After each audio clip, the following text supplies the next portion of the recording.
সকলকে জয় যিশু। আরেকবার আপনাদের সামনে এসেছি সেই পরমেশ্বরের বচন নিয়ে।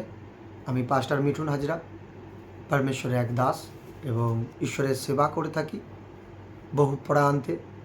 প্রভুর এক বচন, পবিত্র আত্মা কিছুদিন ধরে আমাকে দিচ্ছে এক টপিক, আর বহু মানুষ এই টপিক দ্বারা তাদের জীবন পরিবর্তন হতে দেখবে।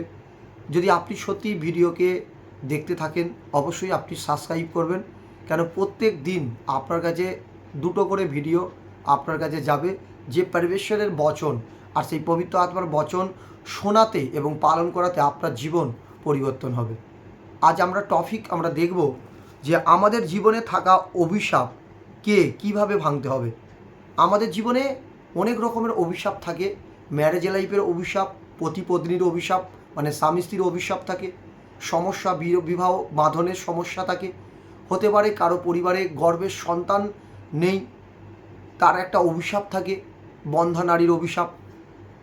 কিছু কিছু মনুষ্যর অভিশাপ থাকে যে তার ফাইন্যান্সে অভিশাপ, মানে অ্যাকচুয়ালি তার জীবনে কর্মজীবনে অভিশাপ থাকে, ব্যাংক ব্যালেন্সের অভিশাপ থাকে, গরিবের সারাপি আত্মা থাকে, ধনের আশিস পেতে চায় না, কারো বাড়িতে লড়াই ঝগড়ার অভিশাপ থাকে, কারো বাড়িতে ডেটের পর ডেট হতে থাকে, কোনো এক অভিশাপ থাকে।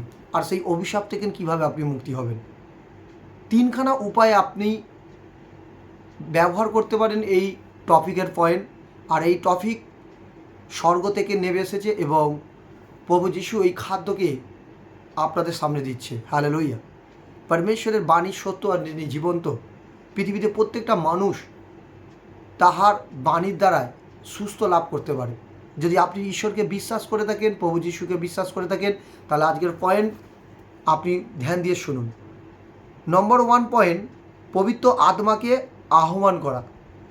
আপনি যদি ঈশ্বরকে বিশ্বাস করে থাকেন, জেনে থাকেন, আপনি যদি গ্রহণ করে থাকেন, তাহলে সর্বপ্রথম আপনি প্রার্থনা রুমেতে গিয়ে কী করবেন, যে পবিত্র আত্মাকে আহ্বান করবেন, ডাকবেন।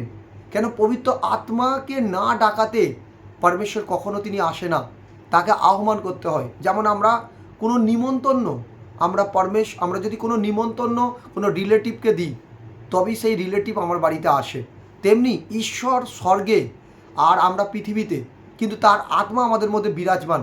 কিন্তু সেই আত্মার শক্তিকে পাওয়ার জন্য আমরা পরমেশ্বর পিতার কাছে যেন আমরা যাচা করি যে পরমেশ্বর পিতা, এই সময় তুমি আসো, আমার কাছে আসো, আমার প্রয়োজন আছে, আমার জীবনে অভিশাপকে তুমি দূর করো, তুমি আসো, আসো পিতা, তুমি আমাকে আসো। তুমি বচনে বলেছো যে আমি এক সহায়ককে পাঠাবো যে তোমাকে সাহায্য করিবে। আপনি যখন এই রূপে যাত্রা করা শুরু করবেন, আহ্বান করবেন, ডাকবেন, স্বয়ং ঈশ্বর সদাপ্রভুর আত্মা তোমার পাশে দাঁড়িয়ে থাকবে। কেননা তিনি খুশি হয় আমাদের ধন্যবাদের ভেট শোনাতে। তিনি খুশি হয় যখন তার পুত্র, তার কন্যা যখন তাহাকে ডাকে, আর অর্থাৎ সেই মুহূর্তে ঈশ্বর স্বর্গ থেকে আপনার কাছে আসবে। দ্বিতীয়, নিজের প্রার্থনার উপর বিশ্বাস রাখা। আপনি যখন ডাকছেন, তার পরবর্তীকালে আপনি পরমেশ্বর পিতার কাছে প্রার্থনা করুন, আর যে প্রার্থনা আপনি করছেন সেই প্রার্থনার প্রতি বিশ্বাস রাখুন। আজকাল মানুষ ঈশ্বরকে ডাকে কিন্তু তার নিজের প্রার্থনাতে বিশ্বাস রাখে না, তাই তাদের অভিশাপ যায় না, তাদের সমস্যা যায় না। আজ সেই মুহূর্তে পরমেশ্বর পিতার কাছে সেই আপনার বিশ্বাসে প্রার্থনা রাখুন। পবিত্র আত্মার কাছে বিশ্বাস করে যা চাইছেন তাই পাবেন। আপনি বলা শুরু করুন যে পরমেশ্বর পিতা, জাকবের ঘরে কোনো তন্ত্রমন্ত্র ছিল না, প্রভু আমার ঘরেও থাকতে পারে না। প্রভু, জাকবের ঘরে কোনো তন্ত্রমন্ত্র ছিল না, আমার ঘরে থাকতে পারে না। জাকবকে বন্দিদশা থেকে উদ্ধার করেছিল, ইসরায়েলকে বন্দিদশা থেকে উদ্ধার করেছিল, পাপ থেকে উদ্ধার করেছিল খুদা। আজ আমি তোমাকে আহ্বান করেছি, তুমি এসেছো পিতা, আর আমার বিশ্বাস তুমি আমার সামনে দাঁড়িয়ে আছো। আমার জীবনে অভিশাপ, আমার পূর্বপুরুষের জীবনের অভিশাপ পিতা, আমার পরিবার থেকে পিতা, ম্যারেজ লাইফ থেকে অভিশাপ, আমার জীবনে বন্ধ নারীর সমস্ত অভিশাপ ক্যান্সেল হোক যিশু নামে। আপনি যখন বলা শুরু করবেন, আপনি ট্রাই করা শুরু করুন, বলা শুরু করুন, আর আপনি যা চাইছেন আপনি বিশ্বাস করুন, দেখুন আপনার সেই রাতেই অভিশাপ আপনার পরিবার থেকে, আপনার গৃহ থেকে সেই অভিশাপ ক্যান্সেল হবে যিশু নামে, ক্যান্সেল হবে যিশু নামে। কেননা পরমেশ্বর আত্মা এই স্থানেতে উপস্থিত আছে। হালেলুয়া। নাম্বার 3, যে বচনের উপর ভরসা রাখা। আজকাল মানুষ বচনের উপর ভরসা রাখে না, মনুষ্যের উপর ভরসা রাখে, এক পাস্টারের উপর ভরসা রাখে, এক দাস দাসীর উপর ভরসা রাখে। ঈশ্বরের দাস দাসীর উপর চেয়ে ভরসা রাখার চেয়ে বেশি ভরসা রাখো বচন। দাস দাসী এদিক ওদিক হয়ে যেতে পারে, দাস দাসী পবিত্র থেকে অপবিত্রতে চলে যেতে পারে, বাট ঈশ্বর কখনো তার বচনে, লিখিত বচন ছাড়া কোনো রকমইভাবে তাদের জীবনে আশীর্বাদ হবে না। ঈশ্বরের বচন এখানে থেকে যাবে, ঈশ্বরের বচনের আশিস রয়ে যাবে এই পৃথিবীতে।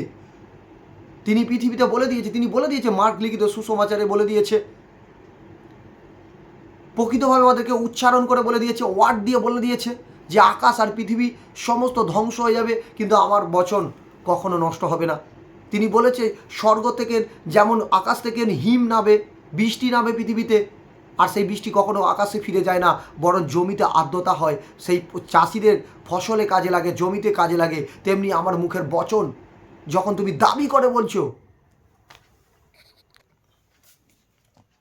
তেমনি আজ আমাদের ঈশ্বরের বচন শক্তিশালী। ঈশ্বরের বচনকে যখন আপনি দাবি করা শুরু করবেন, ঈশ্বরের বচনের উপর আপনি যখন নির্ভর করা শুরু করবেন, ভরসা করা শুরু করবেন, আপনার জীবনে থাকা অভিশাপ সমস্ত ক্যান্সেল হবে। যে প্রভু তুমি বলে রেখেছো, যে বচনে তুমি লিখে রেখে দিয়েছো পিতা, যে যেই থেকে না আমি স্বর্গীয় পবিত্র পরমেশ্বর তোমাকে আমি জানতে পেরেছি, স্বর্গের যে আশীষ আছে সেই আশীষ আমাদের কাছে এসে গেছে। ইপিসিও 1:3 বচনে বলেছে যে প্রভু আমি তোমাকে যেই থেকে পিতা বলে সম্বোধনা করেছি, প্রভু যিশু যেই থেকে তোমাকে আমি প্রভু বলে স্বীকার করেছি পিতা, পরমেশ্বর স্বর্গের যে পিতা আশিস আছে সেই আশিস আমার বাড়িতে এসে গেছে। ইপিসিওর 1:3 বচনকে তোমরা দাবি করা শুরু করো, পবিত্র আত্মাকে বলা শুরু করো পিতা, স্বর্গের ধন সম্পত্তি আমার বাড়িতে এসেছে পিতা, এবং সমস্ত অভিশাপ ক্যান্সেল হয়ে গেছে যিশু নামে। কেননা স্বর্গে কোনো অভিশাপ নেই, স্বর্গে আছে আশীর্বাদ। প্রিয় খ্রিস্ট বিশ্বাসী, যেই থেকে আপনি যিশুকে জেনেছেন, যিশুর সাথে সম্পর্ক শুরু করেছেন, যিশুর সাথে রিলেটিভ শুরু করেছেন, কেন যিশু হচ্ছে আমাদের ঈশ্বর, তিনি গড, এই পৃথিবীতে ঈশ্বর। যে কেউ তাহাকে গ্রহণ করতে পারে, যে কেউ তাহাকে আজকে সে তাহার পথে চলতে পারে, তার জীবন ম্যারেজ লাইফ, তার জীবন জ্যোতিকে দেখতে পাবে। তেমনি আপনি যদি কোনো সমস্যার মধ্যে পড়ে থাকেন, এক অভিশাপগ্রস্ত আত্মার মধ্যে পড়ে থাকেন, আপনার জীবনে কোনো কাজ হচ্ছে না, আপনি কোনো সাকসেসফুল হচ্ছে না, আপনি পরমেশ্বরকে গ্রহণ করুন, আর পবিত্র আত্মার এই বচন অনুসারে, টপিক অনুসারে আপনি চলা শুরু করুন। দেখুন আপনার জীবনের সমস্ত অভিশাপ সেই রাতেই ক্যান্সেল হবে যিশু নামে, সেই রাতেই ক্যান্সেল হবে যিশু নামে, 100-এ 100 সেই রাতে ক্যান্সেল হবে, আর আপনার জীবনে জ্যোতি নেমে আসবে, স্বর্গ থেকে উত্তর আসবে যিশু নামে। হালেলুইয়া। কেননা প্রত্যেকটা পরমেশ্বর পিতার বচন সত্য কথা বলে, আর সেই বচন সত্য। সকলকে জয় মসিকি। God bless you.